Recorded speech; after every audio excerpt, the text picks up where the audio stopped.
학생 여러분 안녕하십니까? 오늘은 19세기 개혁교회의 신학에 대해서 함께 공부를 하도록 하겠습니다.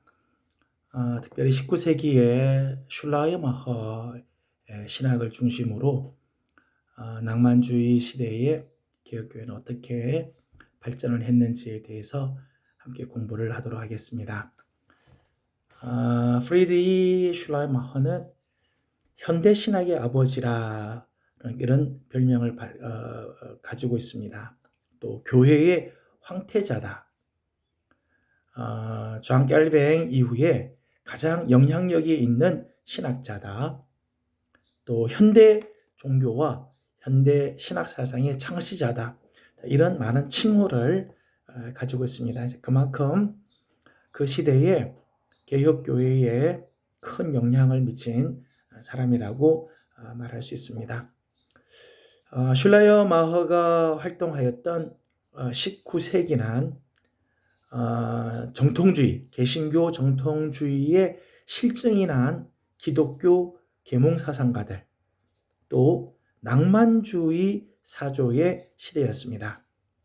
우리가 그동안 공부한 것처럼 16세기는 종교개혁가들의 격동기였다면 17세기는 정통주의 신학이 발달한 세기였고 18세기는 계몽주의와 경건주의가 발달한 시대였다고 말씀을 드렸습니다. 근데 이제 19세기 슐라이마허가 있었던 이 세계는 개신교 정통주의의 실증이 난 기독교 계몽가들이 많이 있었고 또 하나 낭만주의 사조가 점점점 무르익던 시기였습니다. 슐라이마허는 보헤미아 경건주의의 신앙적인 뿌리를 기반으로 성장한 신학자였어요. 그래서 슐라이마허가 신학교회에 들어갈 때부터 그는 기독교적 감동 또는 신앙의 감정들을 강조하는 경건주의적인 강조를 결코 잃지 않았습니다. 19세기 로만티시즘, 낭만주의는 계몽주의 철학의 냉랭한 합리주의에 대한 반작용이었습니다. 18세기 계몽주의가 발달하면서 모든 것들을 철학, 이성으로 판단을 하고 모든 것을 합리적으로 생각을 하는 그런 시대를 지날 때 사람들의 마음에 이 계몽주의의 철학이 아주 냉랭한 그런 합리주의였다는 거죠.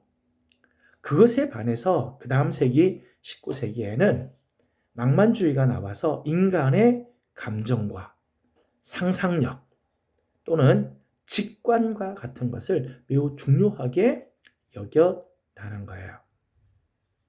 실제로 우리가 진리에 이르는 길은 이성을 통해서 우리가 그것에 이를 수도 있지만 우리 이성으로 모든 것을 다 알 수 있는 게 아니죠. 예를 들면 바늘에 찔려서 아팠습니다. 그 아픔은 이성으로 다 설명을 할 수가 없는 거죠. 자녀를 바라보는 어머니의 눈물, 그것은 이성적으로 분석을 하고 이성적으로 냉철하게 관찰을 해서 그 어머니의 눈물을 다 이해할 수 있느냐? 그렇게 하지 못하죠.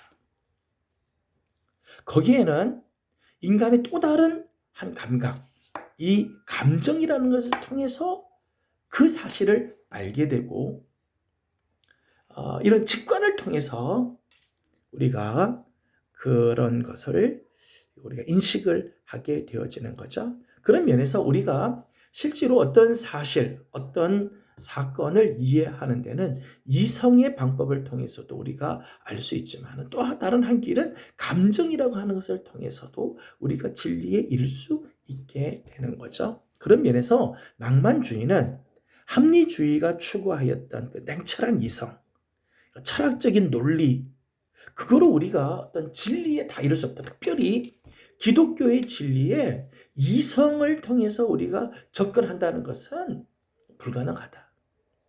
오히려 우리는 이런 감정, 인간의 거룩한 감정, 이런 걸 통해서 우리는 하나님께 더 가까이 갈 수 있다라고 생각을 한 거죠. 19세기에 들어오면서 특별히 슐라의 마허는 우리 인간의 생활 안에 종교라고 하는 것이 어떤 특정한 의미가 있는 것, 종교가 특별한 의미가 있어 그 자리매김을 해야 한다라고 하는 생각이 강했어요. 왜냐하면 계몽주의를 지나면서 기독교의 쓸 자리가 없어지기 시작하는 거죠. 인간의 이성으로 모든 것들을 다 환원시키면서 하나님이 있을 자리가 없어지게 되는 경우들이 있게 됐어요. 그런 걸 통해서 슐라의 마허는 인간의 생활 안에 종교라는 어떤 특정의 자리를 정함으로써 계몽주의에 의해서 초래되었던 공경을 넘어서려고 하는 노력을 하였다는 거예요. 이런 면에서 슐라의 마허의 노력은 아주 귀한 노력이라고 말할 수 있죠. 슐라의 마허는 대안을 내놓기를 이런 대안을 내놨습니다.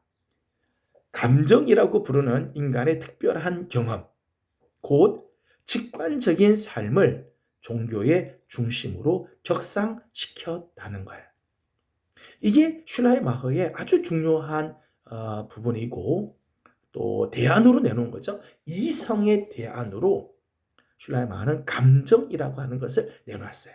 그래서 그는 신학의 근거를 찾기 위하여 감정에 집중하고 감정에 주목을 하게 되었습니다. 슐라의 마허에 있어서 중요한 것은 기독교의 교리들을 그 나름대로 특이하게 재구성하는 게 아니라 현대 사상과의 갈등 속에 있던 기독교의 교리를 풀어주기 위하여 그가 취한 방법과 접근법에 있었어요. 다시 말하면 슐라의 마허는 당시 자기가 지금 현재 속해 있던 그 현대 사상 속에 기독교의 교리가 갈등을 맺고 있는데 이 문제를 어떻게 하면 해결을 할 수 있을까? 기독교의 교리를 현대 사상과의 갈등 속에서 풀어주는 길이 뭘까에 관심 있고 그것을 하기 위해서 접근을 하였다는 거예요. 나중에 이제 나오겠습니다만은 슐라의 마허의 이러한 접근 방법이 나중에는 신학적인 자유주의자들을 위해서 방향을 열어주는 그런 결과를 낳기도 하였습니다. 슐라의 마허의 책 몇 권을 통해서 슐라의 마허의 생각을 조금 정리를 해보겠습니다. 첫 번째 책은 종교론이라고 하는 책입니다. 1799년에 쓴 책인데 슐라의 마허의 종교론은 종교를 사고, 신앙의 방식, 세계를 관조하는 특별한 방식이라고 여겼어요. 종교는 뭐냐? 종교는 사고, 신앙의 방식, 세계를 관조하는 특별한 방식이다라고 생각을 했습니다. 그러면서 종교는 이론적으로 관찰하려고 하는 관념론적인 접근에서 탈피를 해야 된다 그랬어요. 다시 말하면 계몽주의적인 이론에 근거하고 관념적인 것 이런 것으로 신학을 자리매김할 수가 없다는 거죠. 또 하나는 실천적인 접근을 하려는 칸트적인 접근에서도 벗어나려고 하였다는 거예요. 슐라의 마허는 이신론적인 형태의 인식론적인 인식이나 칸트적인 도덕적 복종으로 이 특징 짓는 종교에 문제가 있다고 생각을 했어요. 그 뭔가 하면 주체와 객체가 분리되어 있다는 거예요. 분리되어 있다. 그러니까 계몽주의 사상으로 계몽주의 하에 있었던 신학적인 운동, 특별히 이제 이신론으로 대표가 되는 이런 신학이나 칸트적인 도덕 철학에서의 그런 도덕 철학적인 그런 의미에서의 신학을 보면 주체와 객체가 나누어져 있다는 거죠. 하나님, 신이라고 하는 분은 이 우리 인간에서 어떤 객체의 모습으로 띄어져 있다는 거예요. 슐라이마허는 이렇게 하나님에 대해서 신학에 있어서 주체와 객체가 분리되는 것을 지향하였어요. 종교를 우리 내부에 있는 동일성의 경험이라는 감정이라는 말로 설명을 하려고 하였다는 거예요. 이 감정이라고 하는 것을 가만히 보게 되면 감정은 감정을 일으키는 대상과 감정이 일어난 대상이 굉장히 긴밀한 관계 속에 있게 되죠. 그래서 이성적으로 상대방을 파악하고 멀리 있는 것을 관찰하고 그렇게 하는 게 아니라 감성이라고 하는 직관적인 것으로 하나가 되는 그런 부분을 슐라이마허는 중요하게 여겼다는 거예요. 그래서 신앙이라고 하는 것이 개인의 자유를 질식시키는 권위적 도덕주의나 죽은 전통으로서 사람들을 진정한 인간성에서 소외시킬 뿐만 아니라 이런 것들은 별다른 것이 필요가 없다라고 일반적인 사람들이 생각을 하는데 그런 오해에 대해서 신앙을 변호하려고 하였다는 거예요. 당시 이 낭만주의 시대 때 사람들은 종교란 다 필요 없다. 종교란 우리 개인의 자유를 질식시키는 이 권위적인 이 도덕주의에 꽉 매여 있고 죽은 전통이다. 오히려 인간성을 말살시키는 거다라고 이야기를 많은 사람들이 했다는 거예요. 거기에 대해서 아니다. 종교는 그런 것이 아니고 신앙은 그런 것이 아니다. 그래서 쓴 책이 종교론이에요. 종교론의 부제의 이름이 이렇게 이름이 되어 있어요. 종교를 멸시하는 교양인들에게 쓴 담화. 신앙을 멸시하고 종교를 멸시하는 당시 독일의 젊은 낭만주의자들에게 진정한 신앙이란, 진정한 종교란 교리와 무관하다. 그것은 보편적인 인간의 감정에 관한 문제라고 설득을 하였어요.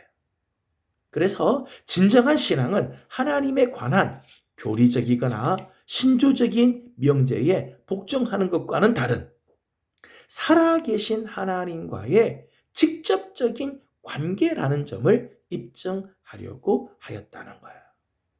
그래서 슐라이마허는 종교의 본질은 사유나 어떤 행동이 아니라 직관과 감정이다. 그렇게 했어요. 직관과 감정. 여러분, 감정이라는 것을 가만히 보면 감정은 예를 들어서 손가락에 이 바늘이 찔렸어요. 바늘 찔리면 아프잖아요. 근데 손가락이 딱 찔리는 순간 아픔이라고 하는 것을 우리가 확 느끼게 되죠. 설명이 필요 없어요. 아픈 순간 그것이 그냥 다 느껴지게 되죠. 아픔이라고 하는 것은 통째로 느껴지게 돼요. 이성이라고 하는 건요. 이성은 논리를 따라서 진행이 돼요. 그래서 논리에서 다음 단계로 갈 때 논리가 맞지 않으면 다음 단계로 나아갈 수가 없어요. 이성의 작용은 하나하나 따져가면서 하기 때문에 순서를 밟아야 되고 논리가 맞아야 그 다음 단계로 넘어가게 돼.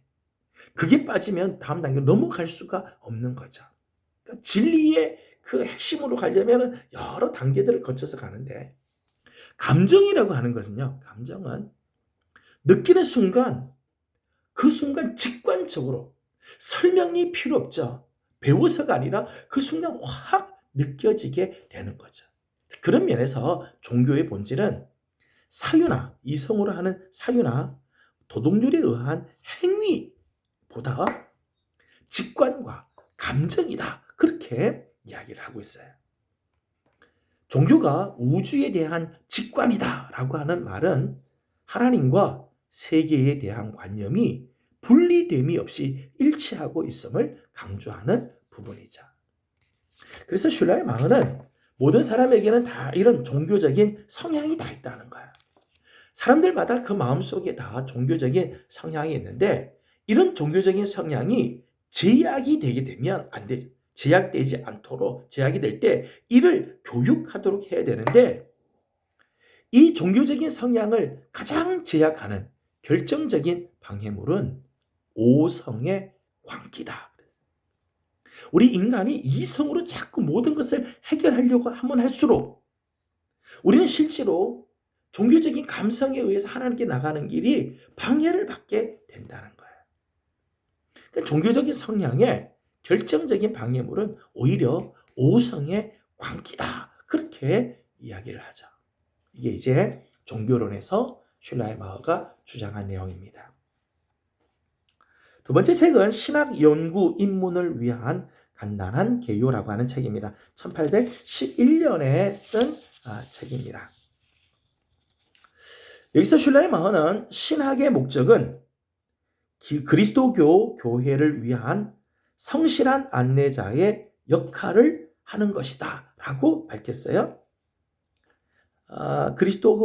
그리스도교 교회를 위한 성실한 안내자의 역할을 하는 것이 신학이다. 이것은 슐라이마허의 학문적인 관심이 사색적 학문으로부터 구체적이고 역사적인 삶을 탐구하려는 실증적 학문으로 변화하였음을 의미한다는 거예요. 그러니까 신학이라고 하는 것은 어떤 사변적인 논리를 따지고 어떤 사색적인 그런 학문이 아니라 실제로 도움이 되는 실증적 학문이어야 한다는 거죠. 철학적 신학이 마치 나무의 뿌리라면 역사적인 신학, 성서 주석이라든지 교회사라든지 교의학, 통계학 이런 역사적인 신학은 줄기와 같고 실천적인 신학은 나무의 열매와 같은 부분이죠. 뿌리와 줄기를 거쳐 올라온 양분이 열매를 맺는 곳이라고 생각을 했어요. 그래서 실천적인 신학이 사실은 신학 연구의 왕관이다라고 불릴 정도였다는 거예요. 그래서 슐라이마허의 신학은 어떤 사색적인, 어떤 논리적인, 이런 교리적인 그런 부분들이 아니라 교회를 인도하는 실천적인 영역에서의 신학임을 말하고 있습니다. 세 번째 책은 신학론이라고 하는 책입니다. 개신교 교회의 원칙에 따라 연관성 속에 서술된 그리스도교 신학론이라고 하는 책입니다. 슐라이마허는 이 책에서 그리스도인의 경건한 자아의식이 교회학의 내적인 출발점이다라고 이야기를 했어요. 그리스도인들 안에 경건한 자의식, 자기 안을 보는 거죠. 경건한 자기의식, 자기를 잘 돌아볼 때 거기서 교회학이 비로소 출발하게 된다 그랬어요. 교회학이란 그리스도인의 경건한 삶과 관계하는 교리를 다루는 것이지 경건한 자의식과 동떨어진 가르침을 논하는 것이 아니다라고 하였어요. 교회학이란 뭐냐? 교회의 어떤 교리에 대한 이야기는 그리스도인이 경건한 삶과 관련된 이야기를 하는 거지. 경건한 삶과는 상관없이 그저 지식을 가르쳐 주는 게 교회학이 아니라는 거예요. 신학론 일부에서 하나님과 세상과의 관계를 다루는데 전적으로 우리 자신의 의식에서부터 관찰을 해야 한다라고 생각을 했어요. 그러니까 하나님에 대해서, 세상에 대해서, 하나님과 세상의 관계를 다루는 이것이 신학인데 그것은 전적으로 우리 자신의 의식에서부터 출발해야 된다라고 이야기를 하는 거예요. 그러면서 슐라이마는 아주 중요한 말을 하나 했습니다. 하나님이라고 하는 무한한 존재가 유한한 존재로서의 우리 자아와 함께하는 절대 의존으로서 우리 가운데 일어난다는 것을 강조하고 있어요. 다시 말하면 슐라이마허는 종교는 뭐냐? 종교는 우리 인간이 하나님에 대한 절대 의존의 감정이다. 그렇게 소개를 했어요. 절대 의존의 감정이다. 세상에는 의존적인 그런, 우리 인간은 뭐 의존적인 그런 존재죠. 그런데 우리 인간이 이 땅을 사는 동안에 모든 의존적인 관계는 다 상대적인 관계죠. 상대적 의존 관계입니다. 내가 있으므로 상대방이 있는 거고, 상대방이 있으므로 내가 있는 거죠. 그러니까 여러분, 우리 학생이 있으니까 교수가 있는 거고, 교수가 있는 것은 학생이 있어야 되는 거죠. 이런 것들 상대적인 의존 관계라고 말할 수 있죠. 남편이 있으니까 아내가 있는 거고, 아내가 있으니까 남편이 있는 거고, 부모가 있으므로 자녀가 있는 거고, 부모 없이 자녀가 있을 수가 없잖아요. 이런 관계들은 다 상대적 의존 관계인데, 하나님은 절대적 의존 감정입니다. 하나님에 대해서는 우리 인간은 절대적인 의존의 그런 관계 속에 있고, 그 절대적 의존의 감정이 그게 비로소 종교라는 것이죠. 진정한 종교라고 하는 것입니다. 그래서 슐라이마허는 종교를 특징 지을 때 어떤 이성적인 근거에 의해서 교리에 세워진 신학이 아니라 우리 인간의 신에 대한 절대 의존의 감정으로 신학의 베이스를 삼고 그 위에 신학을 세워가려고 하였다는 거예요.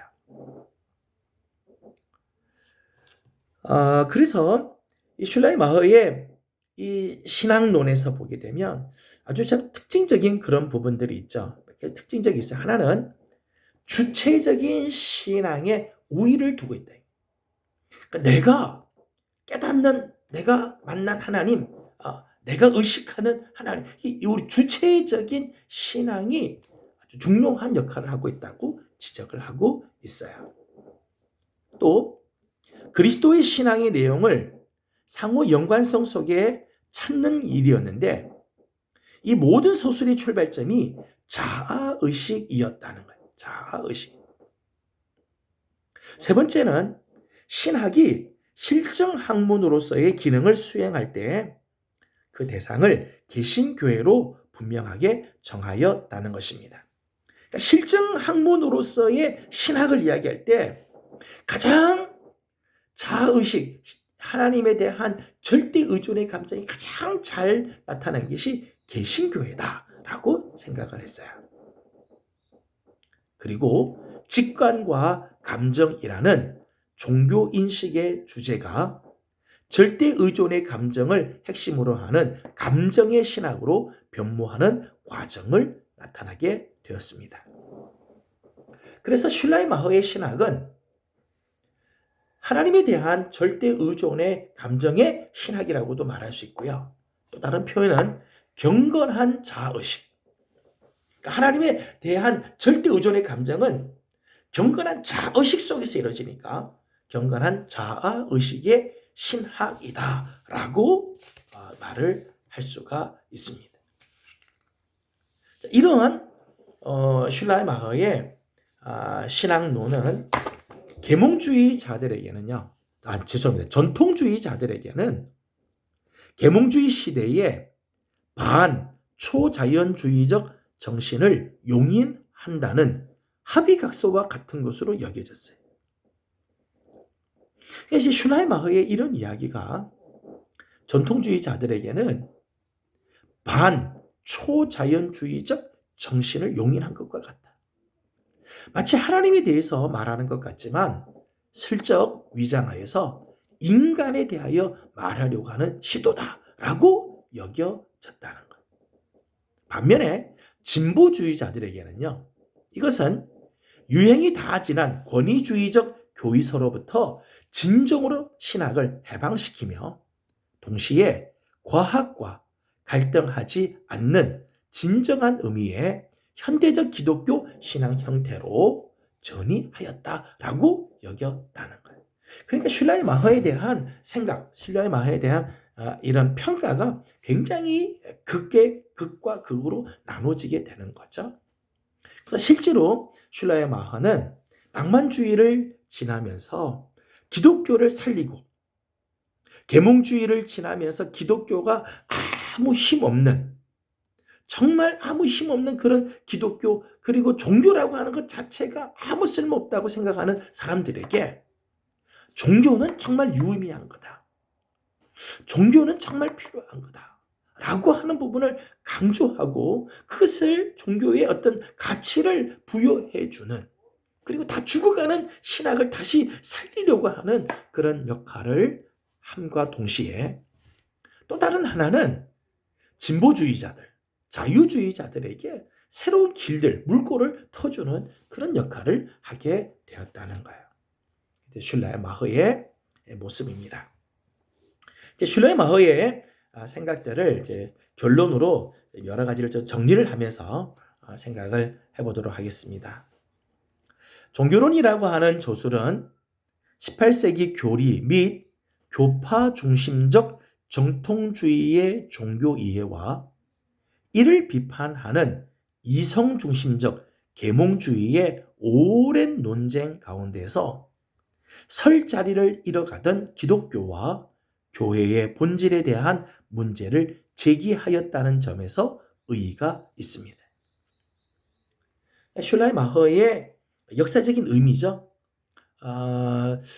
슐라이마허 신학의 역사적인 의의는 바로 여기에 있어요.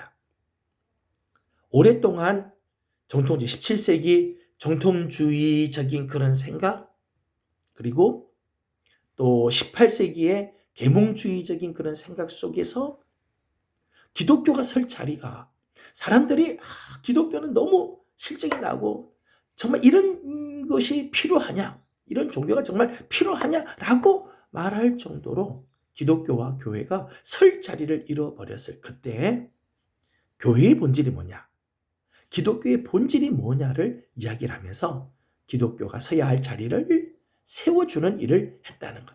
참 중요한 그런 역할을 한 것이죠. 그런데 이러한 대립의 요소들은 낭만주의적인 시대를 바탕으로 이 슐라이마허 안에서 통합이 됐어요. 그러면서 슐라이마허는 종교적 인간, 종교적 주관이 신학적 반성의 중심이 서게 된 사건이었다라고 합니다.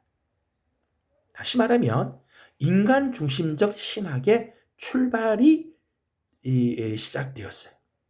슐라이마허에서부터 새로운 물꼬가 튀어지는데 종교라고 하는 부분들에서 다시 새로운 그런 이해를 하게 되는 거죠. 그럼 뭔가 하면 종교적인 인간, 종교적인 주관이 신학 반성의 중심에 서게 돼 있다. 그러니까 신학의 중심은 성경, 예전 고전적으로 보면 성경이 신학의 중심이다. 혹은 하나님, 그리스도가 신학의 중심이다. 그랬는데 슐라이마허에서는 하나님을 인식하는 나 자아의식, 성경을 보는 자아의식이 신학의 출발점이다라고 했어요. 그래서 슐라이마허의 신학은 인간 중심적 신학의 출발이라고 말을 할 수 있다는 거예요. 18세기는 인간의 이성을 격상시키고 이성에게 거의 무한한 권위를 부여하면서 전통적인 신념들을 비판하고 그 신념들 대신 새로운 진리들을 확립하게 하였습니다. 이것이 18세기 계몽주의의 모습이죠.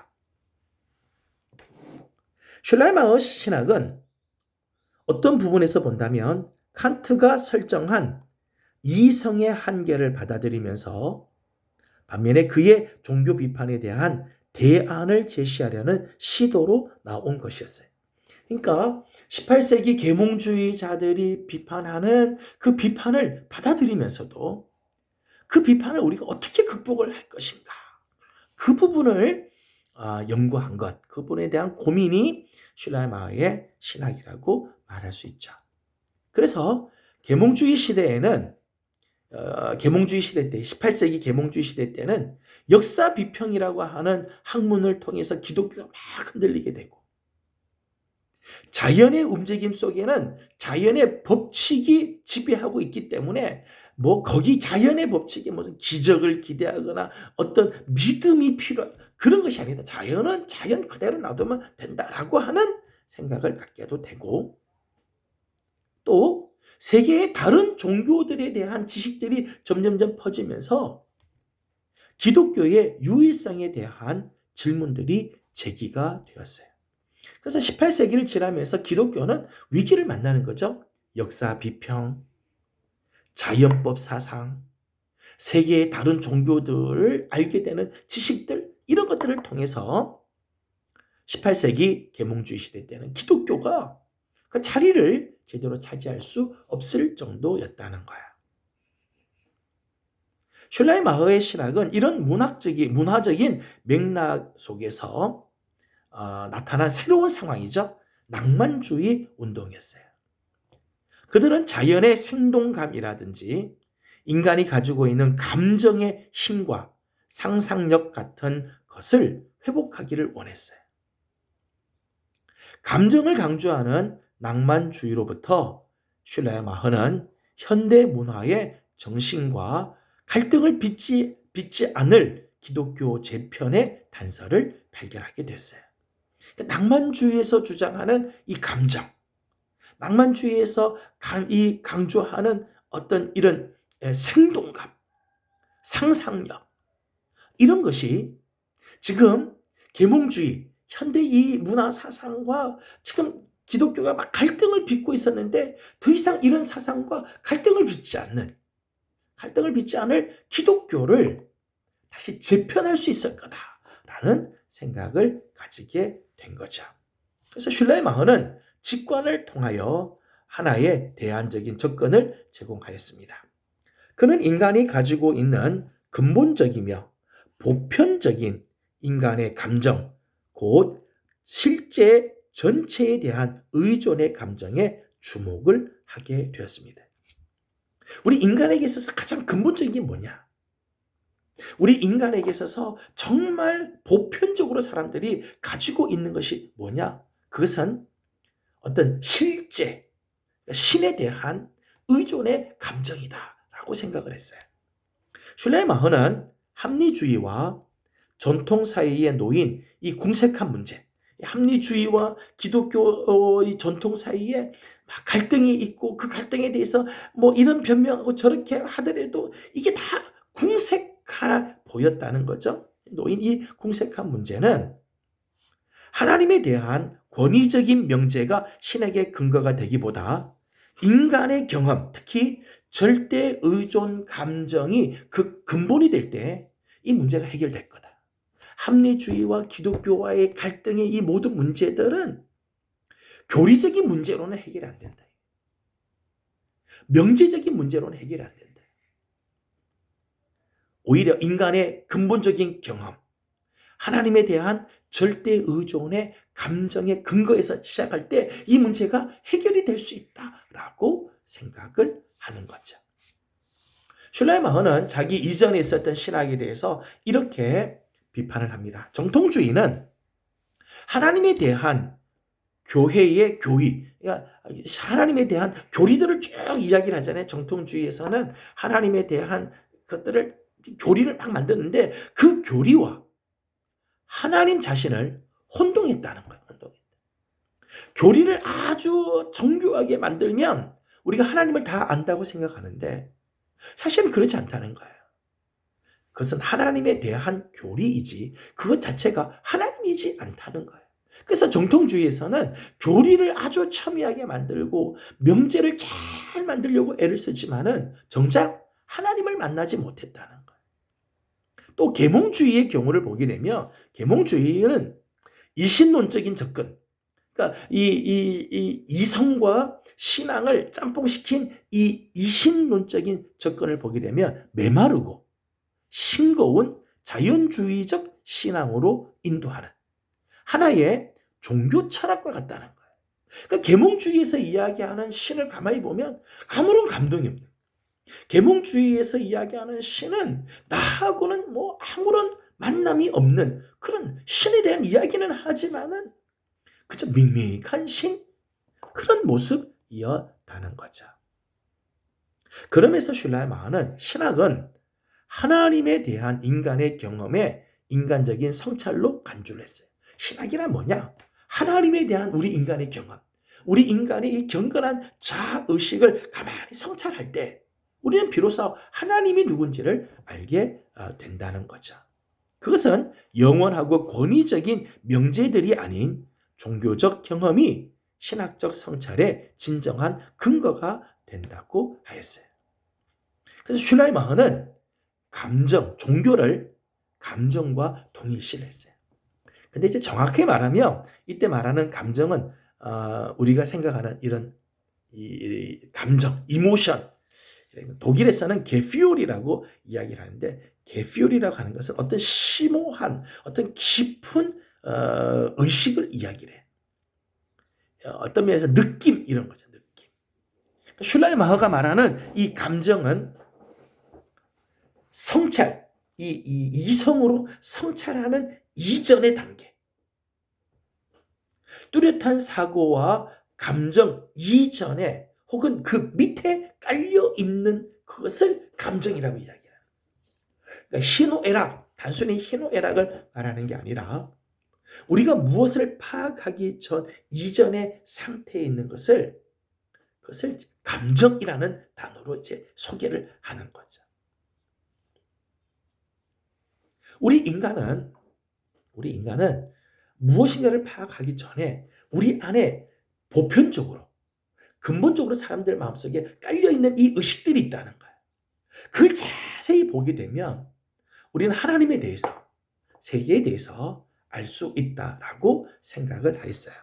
그래서 모든 살아 움직이는 것들이 성장하고 변화하는 속에서, 그리고 그들이 모든 행동과 열정 속에 이 무한하며 영원한 요인을 찾으려고 모색하는 것, 그것이 바로 종교라는 거예요. 다만 무엇을 매개로 하지 않는 직접적인 느낌 안에서 생명 자체를 소유하는 것이 바로 종교다라고 하고 있는 거예요. 세상의 모든 것들이 다 성장하고 변화하는 속에서 행동하고 열정 속에서 무한하고 영원한 요인이 안에 있다는 거예요. 그 밑바닥에는 영원하면서도 근본적이고 무한한 그 밑바닥입니다. 그걸 우리가 볼 때, 그때 우리는 하나님을 제대로 보게 된다는 거죠. 슐라이마허는 교리들이 정통시대에 보면 교리들을 아주 첨예하게 정말 잘 만들려고 하지만은 교리들 역시 문화적, 역사적 성격을 띌 수밖에 없다는 거예요. 17세기 정통주의는 17세기라고 하는 시대 정신을 벗어날 수가 없다는 거죠. 사실은 이 모든 교리들이 각 시대들마다 다 시대적인 상황 속에서 나오기 때문에 어떤 면에서 보면 교리들은 다 사실은 상대적인 부분들이 있다는 거예요. 그에 대해서 슐라이마허는 종교적인 경험은 그것이야말로 근본적이고 본질적이라는 거죠. 어느 시대에서든 살아있는 종교적 의식의 함의를 비판적 성찰에 의거하여 새로이 표현하는 것이 신학의 과제라고 하였어요. 그러니까 사실은 교리를 따라서 신학을 만들고 어떤 시대 정신에 따라서 뭘 만들려고 하는 것은 사실 시간이 지나면 다 바뀐다는 거예요. 그게 본질이 아니라는 거예요. 교리가 곧 하나님이 아니라는 거죠. 진짜 하나님을 만나는 것은 시간이 지나고 세대가 지나도 어느 시대에서든지 사람들의 마음속에 늘 자리 잡고 있는 종교적인 경험, 하나님에 대한 절대 의존의 감정, 경건한 자아의식, 이것은 시대가 지나도 변하지 않는다는 거예요. 그 속에서 우리는 하나님에 대해서 정확하게 알 수 있게 된다는 거죠. 그래서 슐라이마허는 종교를 인간 경험에 있어서 환원할 수 없는 한 요소로서 그 독특성을 주장을 하였습니다. 예수 그리스도가 굉장히 중요하죠. 슐라이마허도 역시 예수 그리스도의 독특함, 유일함을 이야기를 합니다. 근데 슐라이마허는 예수 그리스도를 하나님 의식의 지고한 표현으로 보았어요. 그러니까 하나님 의식을 가장 잘한 사람. 모든 사람들이 다 마음속에 하나님에 대한 절대 의존의 감정이 있지만 하나님에 대한 가장 경건한 자아식을 가지고 있는 분이 바로 예수 그리스도라고 주장을 했어요. 이런 면에서 예수님을 접근하니까 계몽주의적인 생각하고 전혀 다르게 되는 거죠. 슐라이마허는 신학에 있어서 이 성경이 중요한 것은 어떤 교리, 기독교의 교리가 1차적으로 또는 전적으로 성경에서 도출되어서 이 성경이 중요한 게 아니라는 거예요. 성경은 그리스도의 이 모든 교리는 사실은 성경에서부터 나오는 게 아니라 사실은 그리스도인의 종교적 자아의식, 그리스도인의 내적인 경험으로부터 추출되어야 됩니다. 진짜 변하지 않는 교리는 성경에서 찾는 것이 아니고 성경에서만 도출되는 것이 아니라 그리스도인의 종교적 자아의식, 그리스도인들의 내적인 경험에서부터 추출되어야 한다라고 주장을 하고 있어요. 성경이 특별한 이유는 우리가 성경을 귀중하게 여기는 이유는 이게 절대 진리이기 때문에 그러기보다는 그것이 초대 기독교 공동체의 종교적 체험을 기록하고 있기 때문이라는 거예요. 초기 교회 기독교 공동체 사람들이 느끼는 절대 의존의 감정을 가장 잘 표현한 책이다. 초기 기독교 신자들이 경건한 자아의식을 가장 잘했는데 그 자아의식을 잘 표현한 것이 성경이라는 거예요. 그래서 성경이 중요하다. 성경이 특별하다고 이야기를 하는 거죠. 이런 의미에서 신약 성경은 장차 뒤에 올 세대들을 위하여 예수님의 완전한 하나님의 의식, 그것이 초기 기독교인들에게 어떤 영향을 미쳤는지를 잘 보여주고 있다는 거예요. 보여주고. 그러니까 성경이 절대적인 진리다. 성령의 감동으로 된 거다. 정통주의 신학에서는 그렇게 생각했는데 슐라이마허는 뭐라고 생각했는가 하면 다음 세대들에게 예수라고 하는 이 사람이, 예수라고 하는 이 한 분이 하나님을 의식할 때 얼마나 완전하게 하나님을 의식했는지를 보여주는 모델로, 또 예수 그리스도의 이 하나님 의식이 사람들에게 어떤 영향을 미쳤는지를 보여주는 좋은 모델로 생각하였다는 거예요. 그래서 슐라이마허는 성경의 권위는 절대적이지가 않았어요. 오히려 그것은 그리스도인들이 특정한 역사적인 상황에서 예수 그리스도의 의미를 해석하는 모든 시도에 대한 모범의 역할을 하는 것으로 생각했다. 상대적인 의미죠. 신학을 위한 진리의 궁극적인 기준이 되는 것은 성경 자체가 아니라 그리스도인들의 자의식 안에 재현된 하나님의 의식이다. 그렇게 했어요. 그러니까 신학의 궁극적인 기준은 성경이다. 솔라 스크립투라 그게 아니고 그리스도인들 각자가 자의식, 자기 안에 있는 경건한 자의식 안에서 발견된 하나님 의식, 자기 안에서 발견한 하나님이 진짜 신학의 근거가 된다라고 생각을 하였습니다. 그래서 슐라이마허가 재구성한 신론은 그리스도인의 경건한 하나님의 의식, 하나님에 대한 그들의 절대 의존의 감정에 의한 것이었다라고 하였어요. 이렇게 생각을 하게 되면 하나님에 대한 이야기는 하나님 그 자체를 묘사하는 것이 아니라 하나님을 경험하는 어떤 방식을 묘사하는 거죠. 하나님에 대한 이야기는 하나님 누구냐라기보다 하나님을 만난 사람들, 하나님을 경험한 그리스도인들이 자기가 생각하는 자기 속에서 자의식 속에서 만난 하나님에 대한 하나님 나는 어떻게 만났는가 하나님을 경험하는 방식을 이야기하는 것으로 바뀌게 되어지는 거죠. 슐라이마허는 하나님에 대해서 그래서 하나님은 어떤 객체로서 우리 인간 하나님은 어떤 주체 객체라는 것으로 이렇게 분리될 수 있는 분이 아니라는 거예요. 우리 인간과의 관계 속에서 우리 인간의 자의식 속에서 만난 하나님. 그 하나님이 진리의 근거라는 거죠.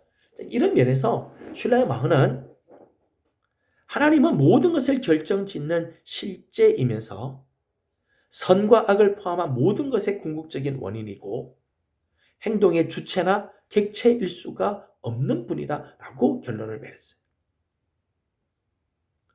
주체 객체가 하나이신 분입니다. 주체이면서 객체이고 객체이면서 주체이신 분. 근데 이렇게 생각하니까 몇 가지 심각한 문제가 생겼어요. 슐라이마허에서는 하나님을 악의 원인으로 돌리는 주장을 하게 된다.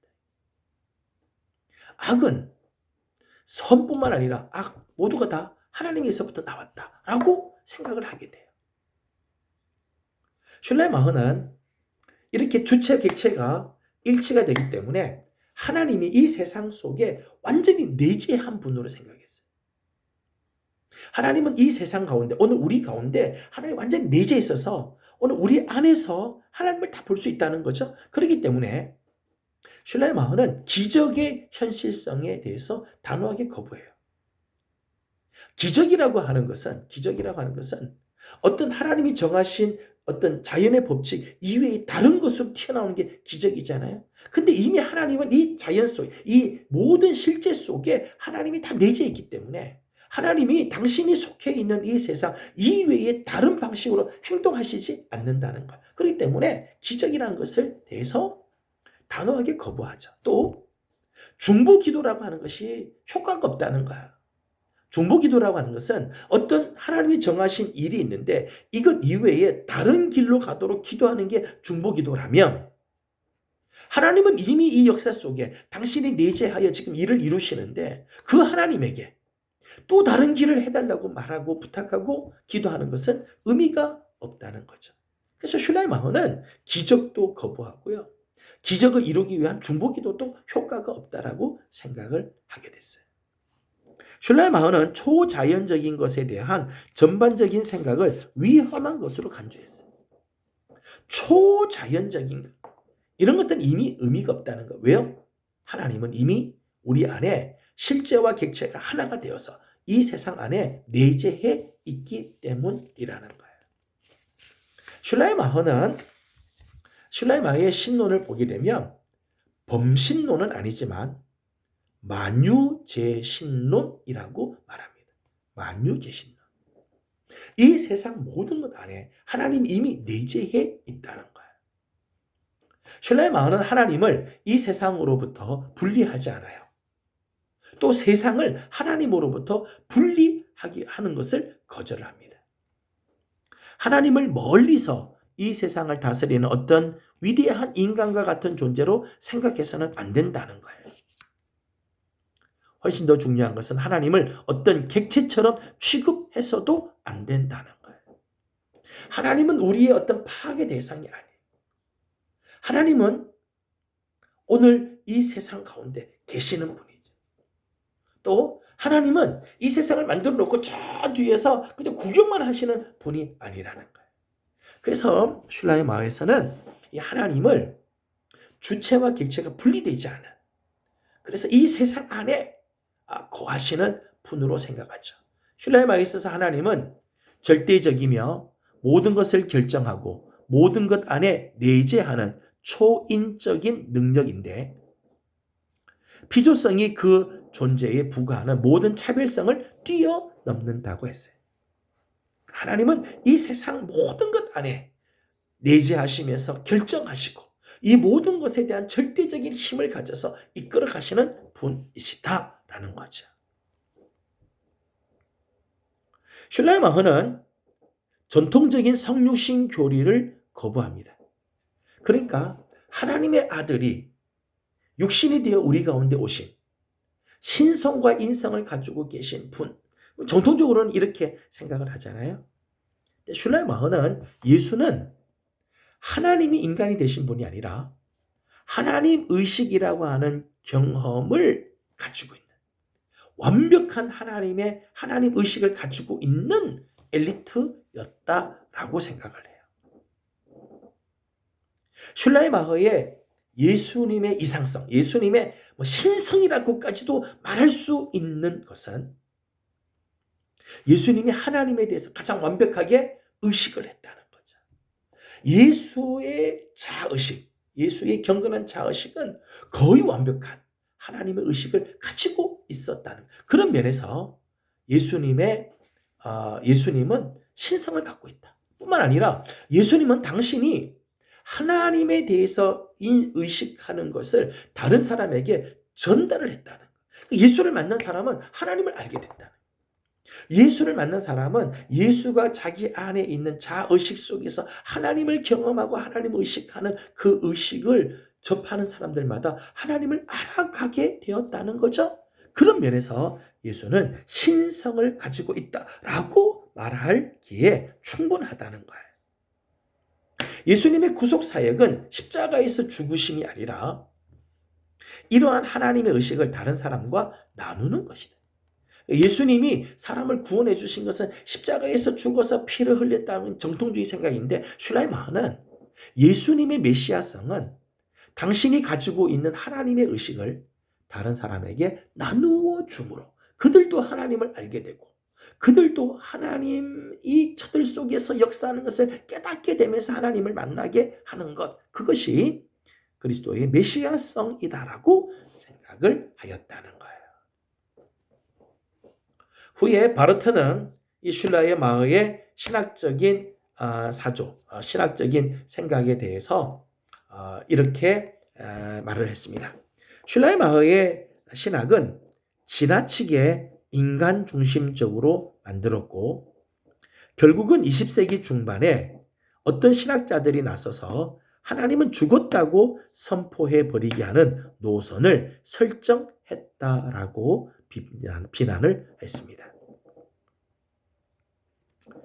슐라이마허는 신학의 출발점이 성경 혹은 하나님이 아니라 우리 인간의 자의식, 나를 성찰해 볼 때 하나님을 우리는 더 깊이 알 수 있다. 신학의 출발점을 여기서 두게 되는 거죠.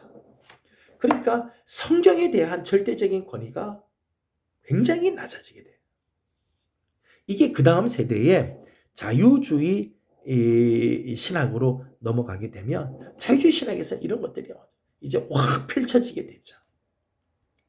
성경에서 말하는 사건들을 어떤 절대적인 사건으로 보는 게 아니라 상대적인 사건으로 보게 되고, 인간 중심적인 관점에서 하나님을 바라보고 성경을 바라보는 그런 신학들이 나오게 되어지게 되죠. 그런 면에서 슐라이마허는 자유주의 신학의 아버지다라고 이야기를 하게 되는 거죠. 슐라이마허의 신론은 내재성에 대해서 지나치게 강조를 합니다. 내재성에 대해서 지나친 강조를 해요.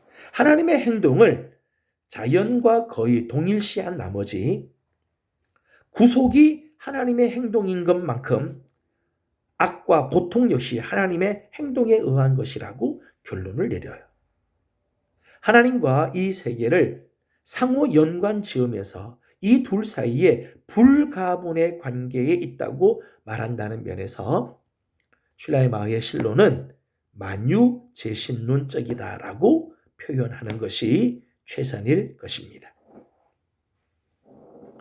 마지막으로 슐라이마허는 그의 사상체계 안에 예수 그리스도의 독특성을, 예수님의 신성이 그의 본질적 존재에 대한 것이 아니라 그 안에 나타난 하나님의 행동이라고 보는, 곧 하나님과 다른 인간과의 관계에서 그가 기능하는 한 방법이라고 하여서 기능적 기독론으로 알려지는 사상의 원형이 되어집니다.